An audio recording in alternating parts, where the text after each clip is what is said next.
Hey guys, welcome back to the channel. The deer meat has been on ice, rotating it for 10 days, and now we're ready to butcher it and get it ready for the freezer. I'm going to start with the easiest cut, which is the back strap. Some people do call this the tenderloin, but its true name is the back strap.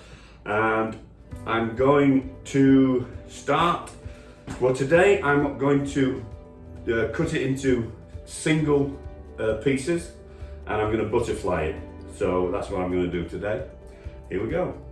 So the first thing we want to do is trim it up. All this silver skin here, we need to take that off. And how you do that, it's similar to when you do a fish. Put your knife underneath the skin and just hold it. Keep your knife at an angle just away from the meat, and just all the way down. And you see that I've taken off very little of the meat. And we want to do that on the whole piece. Any fat on the edges, we want to trim all that off as well.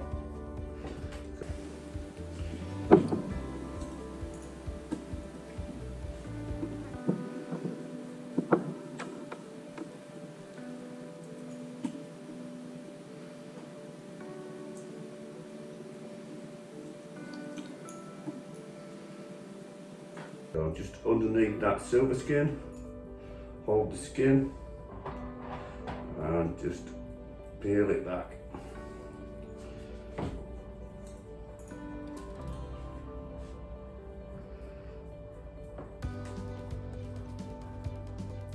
Keep your knife at an angle just off the meat.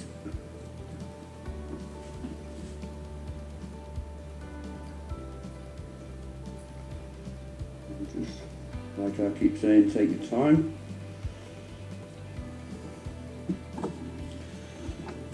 And we will get there.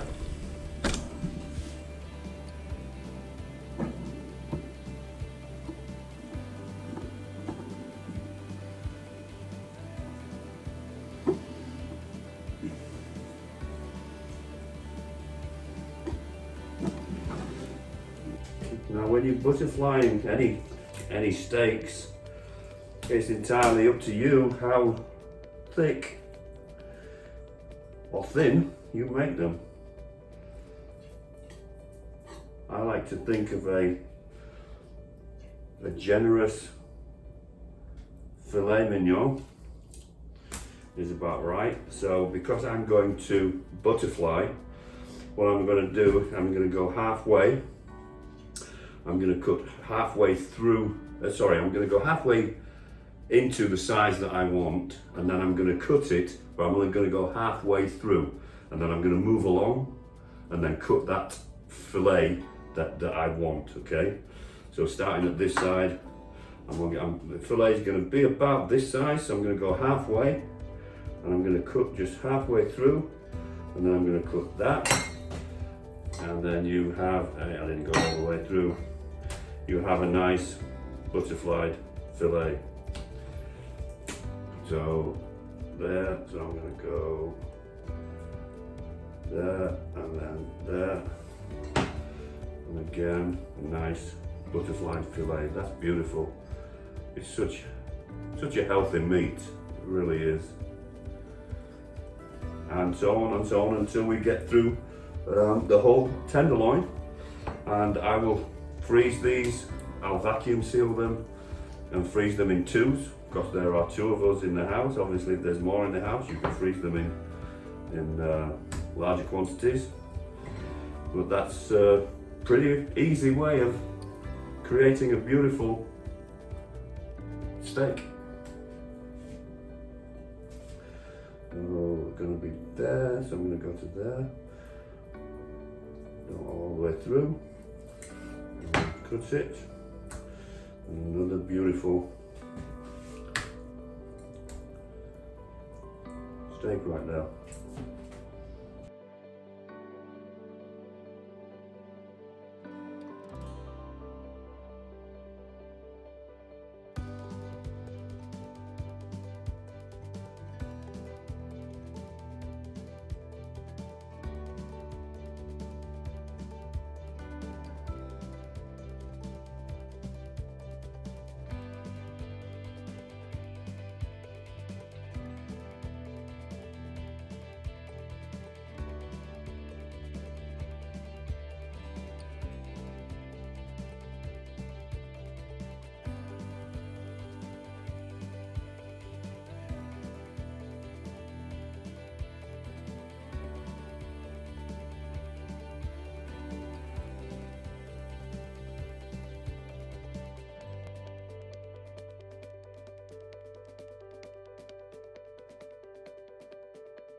So here we have backstrap number 2, and we are going to do exactly the same. We are going to butterfly them.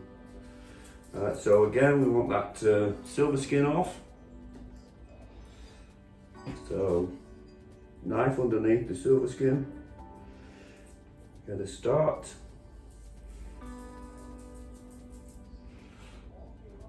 And then just work it so that it is all off the meat.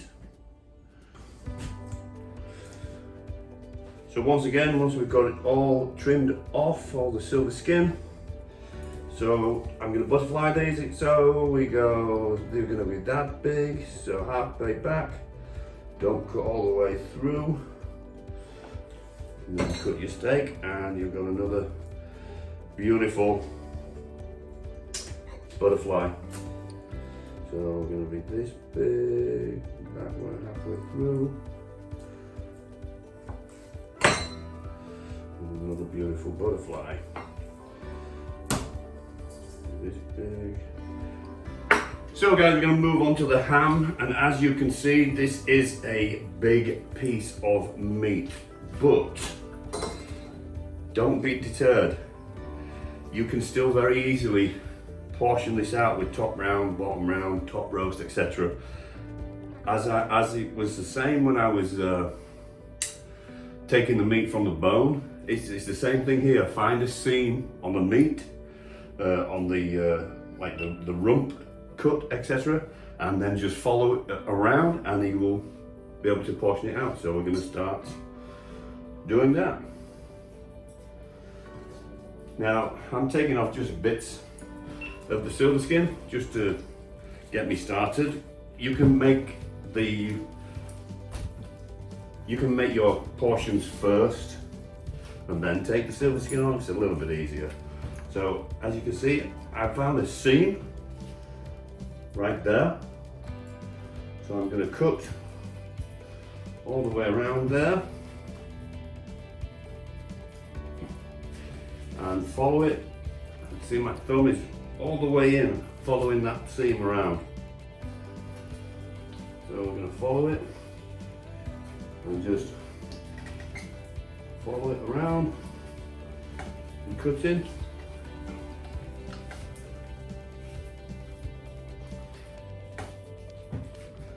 And I'm at the bone. Once I'm at the bone, keep the knife on the bone and just follow it all the way around.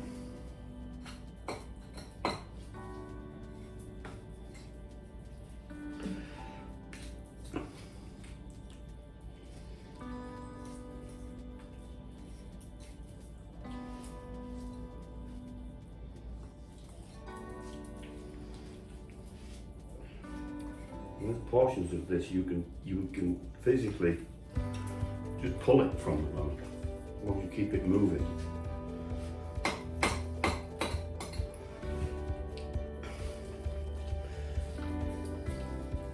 So, found another seam. This is the rump roast.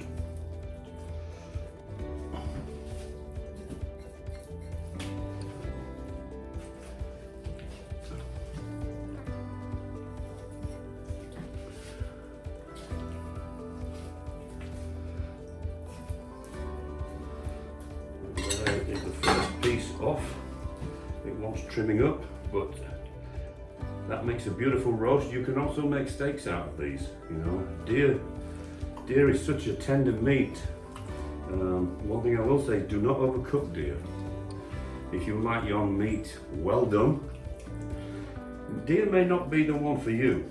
So it gets very dry with it being such a very lean meat. You don't want it overcooked. Okay, so I'm going to remove the rump.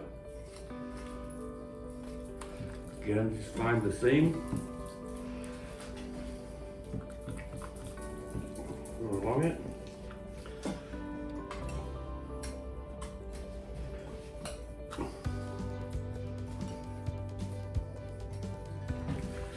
There's that bone.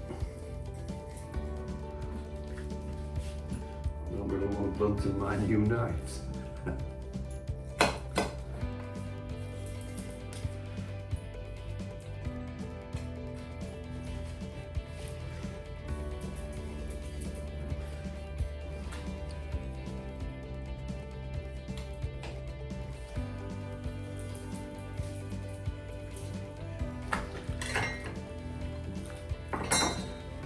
Rump roast. Once cleaned up. Beautiful.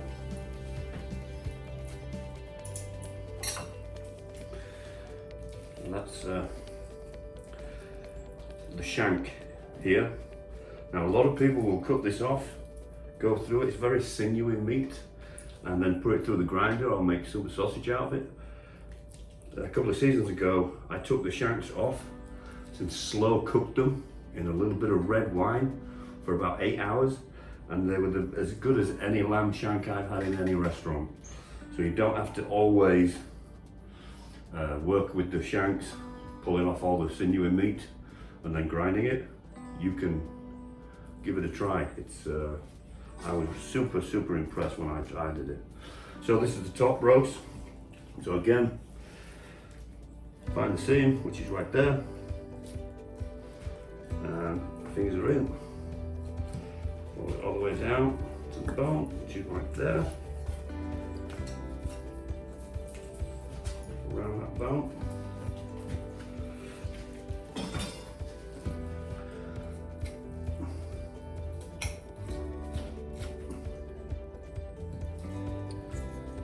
I am leaving a little bit of meat on these bones because I have 2 large dogs next door that will sit and gnaw on them for hours.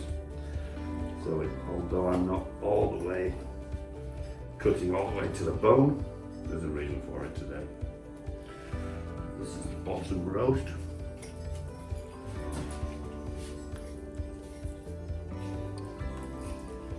The biggest roast on the ham.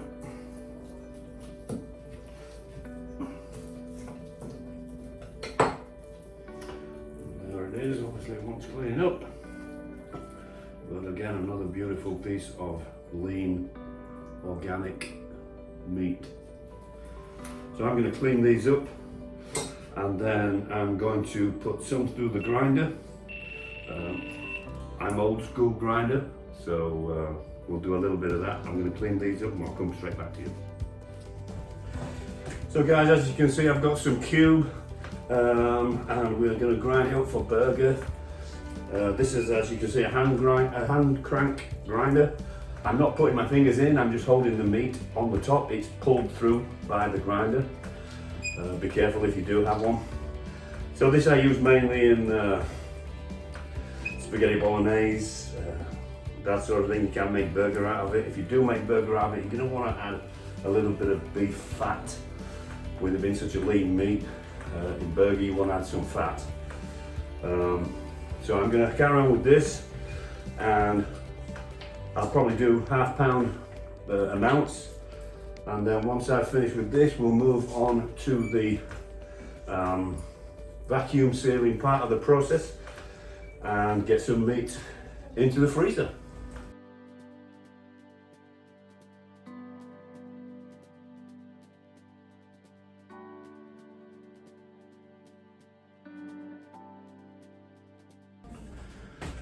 So guys, we are on to the part of the process which is to vacuum seal the meat. The reason why I use a vacuum sealer is it extends the time that you can have the meat in the freezer by a long time. By all means, you can use freezer bags, of course you can. However, I've found that if I vacuum seal it, and if I double vacuum seal it, meaning I vacuum seal it, take all the air out one time, then do that again, I've had venison in the freezer for 15 to 18 months and took it out, thawed it out, and it's still been absolutely fine, just as it was the day I put it into the freezer. So by all means, you can use freezer bags, but I use this because I prefer this method. So we've got a seal. One thing I also do as well is when you do this, this is all like a sock, and you have to seal the edges constantly. I do double seal everything. So I've just pressed seal to seal it. The blue light's gone off, so it's sealed. What I'll do is I'll open it and I'll move it slightly to get a double heated seal on both sides. And I've done that all the time, just in case it gets knocked around in the freezer. You know, when you're going into a freezer and finding something and things get knocked around, sometimes you can break that seal. So obviously with a double seal, you've got way less chance of doing so. Okay, so I'm going to put a couple of butterfly fillets in here. I'm going to make sure that they're all flat as they should be. Make my life easier with the vacuum seal. And then into the vacuum sealer, and I'm going to put 2 seals on, so I'm going to go right near the edge, and then I'm going to press the vacuum seal button. We'll take all the air out of the bag.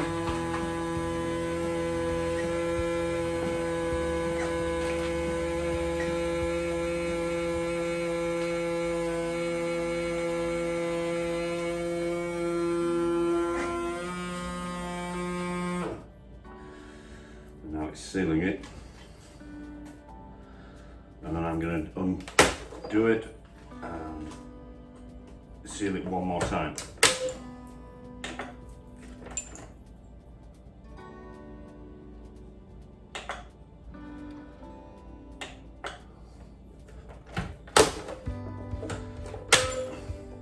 Okay.